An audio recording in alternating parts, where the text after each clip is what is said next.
So the second chapter of Medulo has leaked and been translated, and wow, is it a big one. See, not only in this chapter do we begin to understand what the relationship between humanity and the Cimmerians is shaping up to be, as humanity scrambles trying to figure out what to do with these refugees turned possible invaders, but also it is revealed in this era of weakened Jujutsu sorcerers in 2086 that while your average Cimmerian has a level of power comparable to a mid-ranked Jujutsu sorcerer, there is one amongst them, the Cimmerian leader, who holds a level of power that is apparently comparable to that of Sukuna. Yes, that's right, ladies and gentlemen, you heard me correctly. Sukuna has a successor, and he comes in the form of a gigantic, three-eyed, horned man who looks like Ichigo's hollow form, but with the reveal of the insane advantage that the Cimmerians have over the entirety of humanity. What will happen? How will this affect humanity and Cimmerians' relationship? Will a war start between the two species, or will the connection between Malu, Yuka, and Tsurugi be so strong that the species will be able to coexist? Well, today we're going to be answering all those questions and a whole lot more, because today we're talking Chapter 2 of Medulo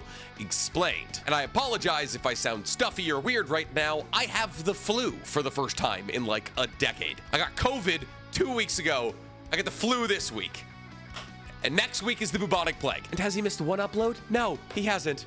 Okay, because I love you. I'm so hopped up on Dayquil, I'm not entirely sure where I am. Anyways, let's do the thing. Like the video, subscribe to the page, and the noti bell. And if we're being real, I'm the only content creator who's putting out 4 additional videos a week for $5 a month. It's an insane amount of content, all right? If you like me, you'll probably like the reaction series. So, Chapter 2 of Medulo opens up at the Kyoto Future Science Museum, where Usami, the upper-ranked Jujutsu sorcerer who we were introduced to in Chapter 1, who gave Yuka and Tsurugi the mission to hunt down the human trafficker who was captured in the big fight that ended Chapter 1, walking with a man who's later revealed to be named Mino. And as the two of them are walking through the museum, Mino is asking Usami, "Are you sure we should do this? The Ministry of Health, Labor, and Welfare has placed the quarantine on the aliens. If we break their quarantine measures, we risk not getting reinforcements at a later date. There's no telling if they have any diseases or effects that could destroy our bodies." However, Usami chips in and tells Mino, when dealing with somebody whose religion, language, and culture is all foreign to us as a pathogen, the moment you show them that you believe they need to be treated as some kind of virus that you can't interact with, you've already begun a conflict. So basically what's happening in this first chapter is that Usami and Mino are on their way to meet with the aliens, though rather clearly certain facets of the government don't want them to. However, Usami wants to be face to face with these aliens to try and assess what they want. And as he's trying very hard to make sure that there is no declaration of war, he wants to make sure that the aliens believe that he feels as though they are equals. But Mino persists with his, well, let's just call it nagging, going on to say, "We don't even know what their gender specifications are. Just us two men going to greet them might stir up some tension." But Usami tries to assuage Mino's worries by saying, "Listen, you're a professional, you know what to do." At which point Mino says out loud, "I've studied all these years to prevent situations just like this, and yet here I am." See, apparently Usami is the acting Minister of Foreign Affairs for Japan, and I'm assuming Mino works with him. So Usami, outside of being in control of the movements of a lot of the sorcerers of Japan, like Yuka and Tsurugi, is also in charge of interfacing with the aliens for Japan, who have been put in charge of interfacing with aliens by the Globe, which was a role given to them by the world after the signing of security treaty that was talked about in Chapter 1. Anyways, before Usumi and Mino can spend too much time complaining about their current location, in walks two Cimmerians, and they look very different from each other. See, while both the Cimmerians have their telltale third eyes, one looks much closer to a living, breathing Buddha with elongated lobes and a tattooed skull. This Buddha-esque Cimmerian introduces themselves as Jabaroma, the Cimmerian diplomacy specialist, and following behind him is a Cimmerian that looks almost identical to that of Malu. However, it's not Malu. Instead, it's apparently an agent named Cross. As they walk into the room, Jabaroma tells Usami and Mino that they hold a deep gratitude for the warm welcome of everybody to the Cimmerians on Earth. However, Jabaroma says this in Japanese, which catches Usami and Mino substantially off guard, because it immediately sets the precedent that the aliens speak the humans' language, but the humans don't speak the aliens' language. And thus the battle for information between these two not currently warring parties, but possibly in the future warring parties, has already begun to swing to the side of the aliens. But anyways, Usami bears this knowledge with a smile and shakes Jabaroma's hand and says, well, you're welcome. My name is Usami, and I've been appointed as the Minister of Foreign Affairs. And Mino introduces himself as Usami's subordinate. However, even though he's smiling, Usami is panicking in his head, wondering how they speak Japanese and why the Americans, who technically met the aliens first, didn't tell them that the aliens spoke human languages. Now, Usami continues to kind of spiral, thinking that America is pushing Japan into trying to decipher these aliens' technology without telling them that they speak human languages in order to pester Japan. Because apparently, ever since the Paranormal Security Treaty that was signed in Kyoto a couple of years after the Culling Games, Japan has been rather uncooperative with the rest of the world, leaning into their isolationist ways and their xenophobia. And thus Usami thinks to himself that if the aliens do eventually become a threat, Japan probably shouldn't expect help from other earthly countries. That is to say, should the Sumerians turn into enemies, they are Japan, and Japan alone's problem. Except the fact that they already speak Japanese, while Japan has absolutely no idea what language they speak, that problem is getting more pertinent by the moment. But don't worry, the spiraling's only gonna get worse for Usami, as Jabba asks him if it's okay if they have another Sumerian representative there. To which Usami simply asks, well, is there any reason that we should say no? To which Jabba responds by saying, no, but we can't allow him to be present unless it's completely understood that there is no hostility on your part. And it's this point that the representative that Jabba was talking about walks into the room, and it's the same torn Sumerian that we see in the color pages of Chapter 1. However, this time his top half is cloaked in shadows, and all that beams through the shadows is the white of his eyes. And just strictly by feeling his presence, both Usami and Mino understand that the Sumerians are far more powerful than anything humanity has to offer. We then cut to Usami and Mino debriefing on this conversation they had with the Sumerians, where Mino is sitting back on a couch, absolutely bewildered, asking Usami if he's truly alive right now, wondering if it's even allowed for somebody to be that strong. He then finishes up this spiral by saying, so that's what they meant when they said Ryomen Sukuna level. Now, what Mino is referencing here is that apparently the Department of Foreign Affairs listed the aliens as a Ryomen Sukuna level threat, but Usami and Mino didn't necessarily know why. However, after coming face to face with what is apparently the leader of the Sumerians, they both come to the realization that that leader, the Ichigo hollow form Sumerian, is on the same level as Sukuna. And in this era where Jujutsu sorcerers have gotten weaker than they even were in 2018, that kind of threat waltzing into Japan is bad news. Which is why Usami responds to Mino by saying if they wanted to, they could destroy our entire country easily. Our position in these negotiations is incredibly apparent now. But this sends Mino into somewhat of a spiral, as he says, well then, what are we gonna do? We can't just be like, oh, thanks so much for not invading us, and then accept all of their demands. To which Usami responds by saying, we'll have a Sumerian envoy disguise the fact that they're an alien, and have them accompany fledgling sorcerers in their educational institutions and missions. This way, the Sumerians will be able to deduce as to whether or not they're compatible with humanity, by not only seeing their true nature, but also seeing the powers that sorcerers have access to, which is kind of, at least currently, the only thing that the Sumerians want access to: information about the sorcerers. Now, Usami continues on by saying, I'm going to assign the Akotsu siblings, Yuka and Tsurugi. But Mino responds by saying, the two are talented, but aren't they a bit too young? To which Usami responds by saying that the Sumerians are not technically invaders, they're refugees. And while they only may be refugees temporarily, as the only reason we're calling them refugees is because of the self-reporting of them needing to come to Earth in seek of aid, because of Japan's exclusionary nature that was trumped up after the signing of the Kyoto Security Treaty 62 years ago, so 6 years after the Culling Games. If it's revealed that we as Japan are interfacing with aliens, it'll most likely be that our formalistic and xenophobic government will escalate our relationship with these aliens to full-out war, something that cannot happen. And thus, instead of war, Usami states, what we should aim for is genuine connection with the Sumerians. And the best way to build that connection is not through adult formalities, but rather by leveraging the spirit of the next generation. Now, at this point that Mino chips in and says, but are you really going to entrust the fate of an entire nation to just a boy and a girl, Yuka and Tsurugi? And it's this point that Usami tells Mino that we'll do what we need to as adults to ensure that they're able to accomplish this goal. Now, to this point that we cut to our main characters for the first time in this chapter, Yuka and Tsurugi, as we see the two of them talking after capturing their human trafficker. Now, the first thing that we see from the two of them is Yuka asking Tsurugi,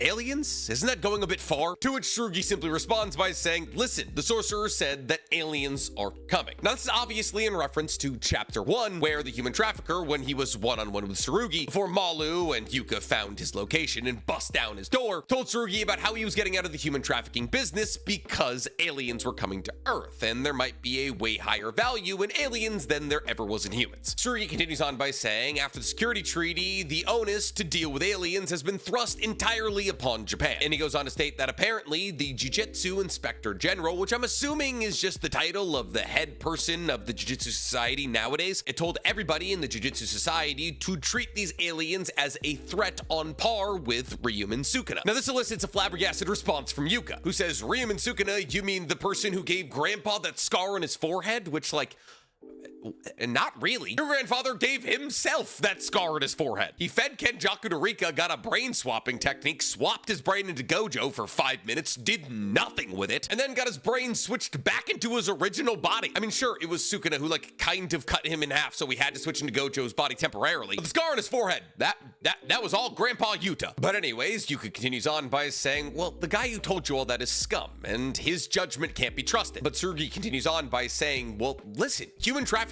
is massively profitable. You can earn hundreds of millions of yen. And yet he was gonna give up human trafficking because he genuinely believed that aliens were coming. Which leaves Yuka to say, oh, well, even a villain has credibility when he's willing to give up evil, huh? But at this point that Tsurugi gets serious and he turns to Yuka and says, well, you saw it too, didn't you? And it's this point that we get a panel of Malu trying to cover up his third eye. A third eye which got uncovered when he used his form of Jujutsu, whatever the aliens call it, to blast away the sorcerer who was trying to injure Yuka and Tsurugi. Now Yuka tries to explain this away by saying there are tons of sorcerers with weird appearances. But Tsurugi interrupts her by saying, listen, even if there are sorcerers with not enough eyes, there are no sorcerers with too many. And thus Yuka asks Tsurugi, well, should we check? To which Tsurugi answers that it's useless. Usami introduced Malu as an inspector from a security treaty country. Therefore, even if Malu is an alien, the relationship with aliens isn't at a level at which that information about aliens existing would be released to people at as low a level as Yuka and Tsurugi. But Yuka, apparently forever the deviant, looks at Tsurugi and says, well, who said we should ask Usami? To which Tsurugi responds to by saying, what, you want to ask Malu directly? Like, oh, hey, are you an alien? Malu would deny that for the same reason that Usami would deny that. We shouldn't know. Besides, I can't trust Malu yet. If he is an alien, who knows what his intentions are? And thus Yuka and Tsurugi decide to grill the only person with information about aliens that they may be able to trust, the human trafficker from chapter 1. However, they only do it after shooing out Mino by telling him that the human trafficker might have some kind of explosive jujutsu, because they don't want Mino hearing the conversation that they're about to have with him. After Mino leaves, Tsurugi, Yuka, and the human trafficker spend about a page calling each other dumb, but the human trafficker cuts through the nonsense and says, listen, you want to ask me about the alien, right? But Tsurugi stops him and says, before we even ask you about the alien, how did you get this information? At which point he goes on and on about how all government information will eventually leak, and like, yeah, I guess War Thunder forums would probably agree with that, and about how it's got something to do with AI, and about how the government should probably go back to using paper, and yada yada yada. But eventually he begins to explain that the aliens themselves are called Sumerians. At which point Yuka chips in and says, hold up. So we're just assuming that aliens exist, and also now they have names? Everyone goes back to calling each other dumb. Yuka asks Tsurugi if she can punch the human trafficker, at which point he starts to make some legitimately very good arguments. As he turns to Yuka and says, you're a sorcerer, right? Why would somebody who makes their livelihood doing supernatural stuff deny the existence of the supernatural? And this is a really cool point. See, because one of the big complaints about Medulo as a manga is a lot of people are calling the existence of aliens in the JJK universe kind of ludicrous. However, in a universe where cursed energy makes cursed spirits that can only be seen and interacted with by certain people with supernatural abilities, the idea that A, this power doesn't come from Earth, or B, that this power connects certain planets and therefore additional life forms is not that crazy of an idea. Sukuna's a four-armed, two-mouthed yokai. Why is aliens a stretch? Now Tsurugi hops back into this conversation and says, anyways, we want certainty. Are aliens coming to Earth? To which the human trafficker responds to by saying there is a spaceship with 50,000 Sumerians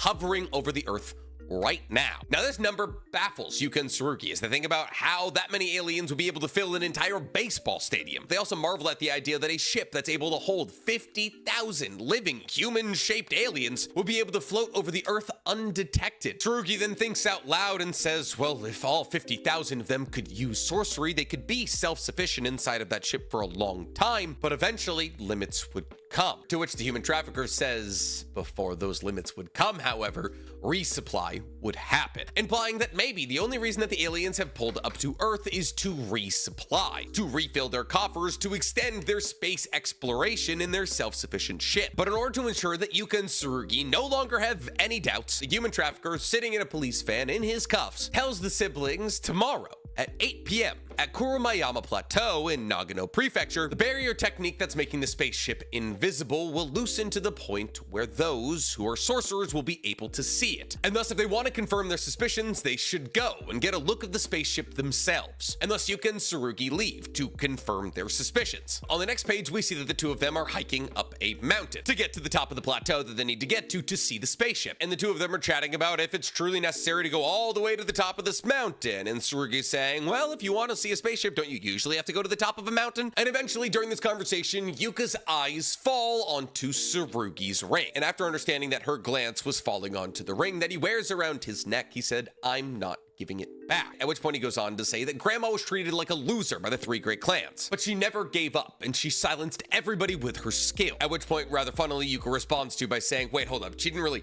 silence anybody, she killed all of the Zeni. And it's good to know that their grandchildren understand the level of demon timing that their grandparents were on, because I would hate for anybody through any generation to forget that Maki literally soloed the Zenin clan. Anyway, Tsurugi goes on to say, that's how I want to be, like Maki. Probably not a clan eradicator, but respected by all three great clans. As if you'll remember from chapter 1, the reason Tsurugi hasn't given the ring back to Yuka is because he wants everybody in his clan to acknowledge that he's so powerful he doesn't need Yuka's ring, while Yuka wants her clan to believe that she is stronger than Tsurugi and therefore deserves to hold on to Yuta's ring. And this conversation kind of sparks something inside of Yuka's brain, where she begins to realize that both her and Tsurugi are chasing their own individual truths. She realizes that she's always wanted the ring back and that Tsurugi's always wanted to give her the ring back, and thus the two of them are always trying to get stronger almost for the same reason. But before this conversation can go any further, we get an absolutely gorgeous double spread of Yuka and Tsurugi stumbling upon the Sumerian ship. And as the two of them stand up on this plateau, they stare in awe at this gigantic, super elongated rectangular spaceship that kind of looks like a 4x4 wooden post with cracks in it, with seemingly some kind of glass piloting cockpit in the middle. Now, as they stare up at the spaceship, which is pointing straight up into the sky like a large wooden post, Tsurugi says, the aliens did really come. To which Yuka responds by saying, so this is a high priority case on the level of Ryum and Sukuna. To which Tsurugi responds to by saying, yeah, that Ryum and Sukuna, who was taken down by Grandpa and Grandma. And listen, sounds like you guys have gotten a little bit of revisionist history. Like, yeah, Maki and Yuta were there, and yeah, Maki did stab Sukuna through the heart, and sure, Yuta as Gojo, like, kind of hit Sukuna with a little bit of unlimited void, but it was Yuji and Gojo and a little bit of Nobara that did the heavy lifting. But anyway, Tsurugi continues on by saying, I don't know why aliens have come to Earth, but it's up to us sorcerers to deal with it. After all, that's why the treaty was signed. Grandma and Grandpa aren't here anymore. It's up to us. And it's this moment as the two of them stare up at the gigantic spaceship, they think to themselves individually, I want to be like Yuta Okotsu, and I want to be like Maki Zeni. With Yuka wanting to be Yuta, and Tsurugi wanting to be Maki. And therefore, if it wasn't excessively obvious after chapter 1, Tsurugi is going to try to attempt to achieve heavenly restriction, and Yuka's path is a bit more complicated, because, like, what would you say was Yuta's curse technique? Like, it was copying other people's curse techniques, but that was because of Rika, and Tsurugi currently has Yuta's Rika ring. So as to what Yuka's path is to become like Yuta Okotsu, You get the ring? Anyways, we then cut to the Sumerians, as Malu is apparently walking up to Cross, and I'll have you remember that Malu and Cross look almost identical, with the only discernible difference between the two of them being that A, Malu wears a band-aid over his third eye, and B, their cheek tattoos are a little bit different, with Malu's cheek tattoo having a swirl and Cross's cheek tattoo coming in a straight line. Now Malu rather exuberantly waves at Cross and says, "Hi Cross, it's been a while," at which point Cross rather matter-of-factly responds to Malu and says, "Malu, you'll remain on Earth as an aid to the Jujutsu sorcerers." To which Malu simply responds, "That's fine, but is it necessary?" He continues on by saying, "See, I thought we already knew the humans. They're like us Sumerians. Some of them are bad, some of them are good." To which Cross rather confoundingly responds to by saying, "We can't pass a judgment of right or wrong. Doing so would be meaningless." But Malu interjects and says, "No, we can." But Cross shuts him down, saying, "You're not the one to decide that. And currently, opinions amongst the Sumerians are divided, either conflict or coexistence." That is to say that while the humans, or at least Usami, is desperately trying to avoid conflict by showing the Sumerians the goodness that the young generation has to offer in Yuka and Tsurugi, the Sumerians themselves don't necessarily know if they want to go for conquest or coexistence. But Malu is apparently in the same boat as Usami, as he grits his teeth and says conflicts that can't be an option. And thus Cross turns to Malu and says, "Well, if you genuinely believe that, then stay here on Earth amongst the sorcerers. Collect information and make a viable case for humanity not being our enemies. That is your current role as a warrior amongst the Sumerians." And after delivering this message, Cross begins to walk away. But Malu's confused as to why Cross is walking in the way that he is, as he asks, "Aren't you going back to the ship?" To which Cross simply responds to by saying he has his own work to do. Malu then invites him out to dinner because he's found out that food is rather delicious in Japan, but Cross kind of denies. We then cut over to Yuka and Tsurugi, who are in a train station trying to board a train to get back to wherever they live. Zenin HQ, probably. However, while Yuka is able to get through the turnstile to head to the train, Tsurugi isn't. Or at least he wants it to seem as though that he can't pass through it. And thus he ushers Yuka to go on without him, saying he needs to relink his Jujutsu pass to his train pass to be able to pass through in the first place. But it's revealed that this is either incredibly convenient or just one big lie to separate Tsurugi from Yuka, because in the next panel we see Tsurugi on a roof, approaching what Tsurugi believes to be Malu, but it's not Malu. It's Cross. Now, as Tsurugi sees what he believes to be Malu standing on the edge of this roof, he asks, "Hey Malu, what are you doing? If people see you up here, they're gonna think you're gonna jump and they're gonna call the police. Also, you're trespassing. Don't they have these rules on your planet?" To which Cross simply responds to by saying, "Shut up. Don't talk to me." At which point he disappears, which pisses off Tsurugi as he turns to the place where Cross used to be and says, "What the hell is with that guy?" Now, in Tsurugi's defense here, he believed that that was Malu, who's usually exuberant as all hell. So going from childlike wonder and glee to "shut up, don't talk to me," and then getting the Batman treatment, yeah, that'd be a pretty big swing. And that is how the chapter ends. I will admit this chapter was a little bit heavy on exposition and conversation. However, it is the second chapter of a JJK spin-off manga where aliens have appeared and apparently some kind of treaty has been signed to make Japan in charge of dealing with aliens. So getting that information established is rather important. But the art style of this manga is ridiculously gorgeous. The double spread of the spaceship is a glory to behold. And outside of that, I'm really enjoying the arcs that are being built out for both Yuka and Tsurugi. And the introduction of a Sukuna-esque character brings up some very, very interesting questions. See, because we all know that Sukuna took almost 50 chapters to be defeated in JJK. If the world of Jujutsu is now weaker than it was in 2018, and we only got 30 chapters max of this story, it kind of begs the question of how is this story gonna get wrapped up if it does come to conflict? Will Japan lose? Will Sumeria take over the world? Will some Sumerians fight against the other Sumerians, like